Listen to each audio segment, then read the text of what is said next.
You know, you always hear Christians talk about things that they don't like as being unnatural and therefore bad. But they seem awfully inconsistent when it comes to which unnatural things they choose to allow and which they choose to forbid. Since that's the case, I find arguments based around whether something is or is not natural to be rather disingenuous. But here's a video made by a Catholic guy, and he says that condoms are evil. Now let's see if he can come up with a better argument. Okay, Catholics, so here is the deal. Check it on out. Condoms are evil because the church says so. Have you been inhaling the Pope smoke? Condoms are in conflict with natural law. Number one, because you weren't born with a condom on. You don't need one. If you needed one, you would have been born with one. You weren't born with shoes. Are you wearing shoes?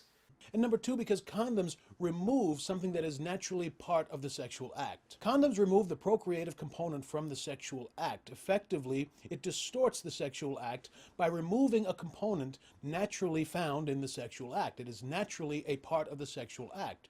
By removing it, you distort or pervert the act. So any sex that's not procreative, any sex that's engaged in simply for the purpose of pleasure is bad. The reasoning here seems to be that since sex is a means of reproduction, it should only be a means of reproduction. You know, Gandhi used to say something analogous to this about food, and he basically used the same logic. He said, "We eat to live, we don't live to eat." He believed that all kinds of problems arise when people eat for pleasure as opposed to eating primarily for survival. Now, how can I say this delicately?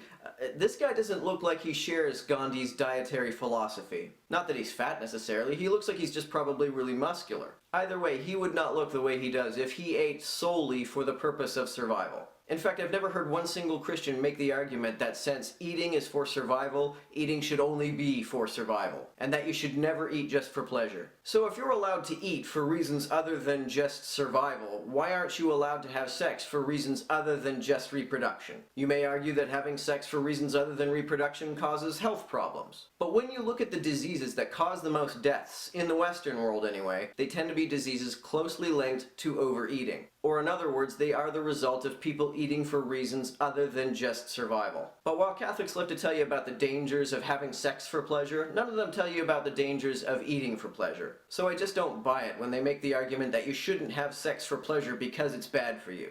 People don't just use condoms, though, to avoid getting pregnant.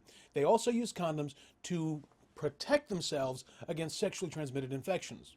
Now, that doesn't mean that condom use is okay. I mean, a lot of people are going to argue, well, if I'm protecting myself against diseases that may kill me, why is it a bad thing? Well, it's a bad thing because if people are adhering to Catholic teaching on sexuality, they wouldn't have to worry about diseases. This argument shows me that you worry more about keeping people from having sex in ways that you don't like than you worry about people getting disease. Because what do you really think is more effective at preventing the spread of HIV? Giving people condoms or giving them a lecture about the Bible?